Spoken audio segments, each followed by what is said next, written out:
The cathedral bells chimed their final warning, 10 minutes until forever. Sarah stood in the bridal suite, her hands trembling as she adjusted the delicate lace veil that had belonged to her grandmother. Through the ornate mirror, she could see her reflection, a woman about to marry the man of her dreams, a successful entrepreneur whose kindness had swept her off her feet 6 months ago at a charity gala. But in that moment, with champagne bubbles, still fizzing in crystal flutes and bridesmaids, chattering excitedly in the adjacent room, Sarah had no idea that the next few minutes would unravel everything she thought she knew and reveal a truth so profound it would leave 300 wedding guests speechless. She had met Marcus Holloway on a rainy October evening when she'd volunteered to serve meals at a downtown shelter. He wasn't supposed to be there. Millionaires rarely ladled soup alongside social workers, but there he was, sleeves rolled up, laughing with a homeless veteran about football. Sarah had been drawn to his genuineness, the way he listened to people's stories without checking his phone, the way he remembered everyone's name. Their connection had been instant, electric, and when he'd proposed 3 months later beneath a canopy of stars, she'd said yes without hesitation.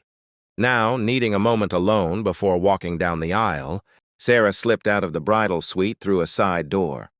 The cathedral's old stone corridors were cool and quiet, a welcome contrast to the excitement building in the main hall. She wandered toward the groom's preparation room, thinking she might catch a glimpse of Marcus, maybe steal one forbidden moment before tradition separated them. That's when she heard his voice, low and serious, drifting through the partially open door. "I need you to understand something." "Richard." Marcus sounded strained, almost pained. "After today, everything changes. The foundation, the investments, all of it." Sarah froze, her hand hovering near the doorframe. Richard was Marcus's lawyer and best man, a sharp-minded man with kind eyes, who'd helped draft their prenuptial agreement, a simple document. Marcus had insisted on only to protect her from his business liabilities, he'd said. "Are you absolutely certain about this?" Richard's voice carried concern. "You're talking about liquidating nearly everything. The board will fight you. Your father's legacy—" "My father's legacy," Marcus interrupted, his voice cracking slightly, "was built on stepping over people who needed help. I've spent 10 years trying to make it right, and I can't keep pretending anymore. Sarah doesn't know, she can't know, not yet, but I've been sick, Richard. The doctors gave me 2 years, maybe less." Sarah's knees buckled. She grasped the cold stone wall for support, her wedding bouquet tumbling silently onto the carpeted floor. "Sick? 2 years?" The words swirled in her mind like a nightmare she couldn't wake from. Marcus continued, his voice steadier now, resolved. "That's why I moved so fast with her. I know it seems crazy, marrying someone after 6 months, but Richard, she's the best person I've ever met. She volunteers at that shelter every week, not for publicity or tax breaks, but because she genuinely cares. She's a pediatric nurse who works double shifts to cover for colleagues with sick kids. She's everything I'm not." "That's not true," Richard said firmly. "Look at what you're about to do." "What I should have done years ago," Marcus cut in. "After today, after we're married, the trust activates. Sarah will be the primary beneficiary of everything. But more importantly, she'll control the foundation. $300 million dedicated to homeless services, medical research, children's hospitals, all the causes she's passionate about.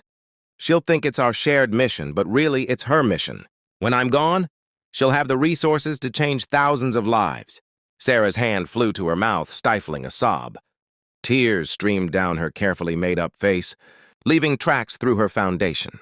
"But you're not telling her about your diagnosis?" Richard's question hung heavy in the air. "How can I?"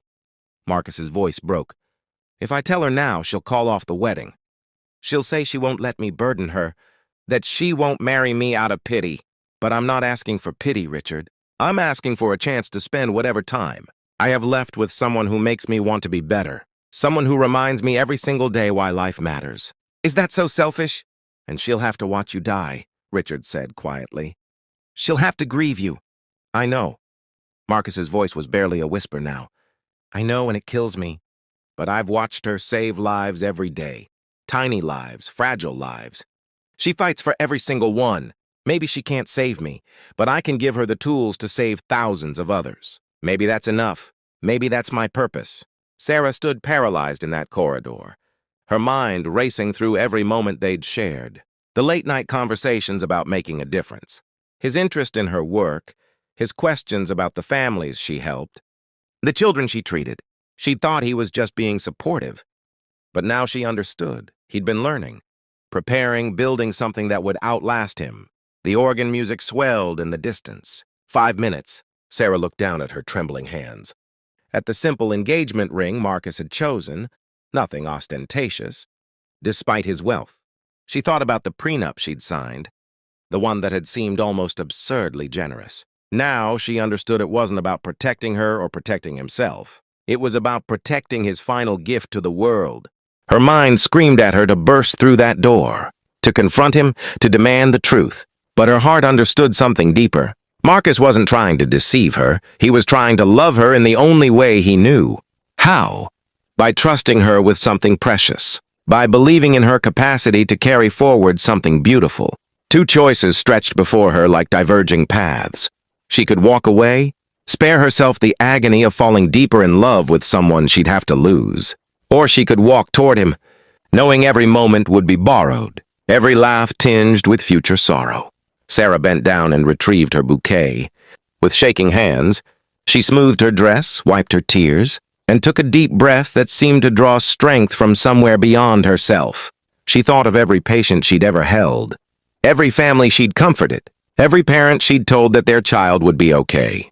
She thought of the privilege it was to be present for life's most profound moments, the painful ones, the scary ones, the uncertain ones. Love wasn't about guarantees. It was about showing up.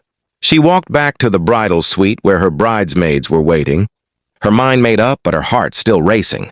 She would marry Marcus Holloway today.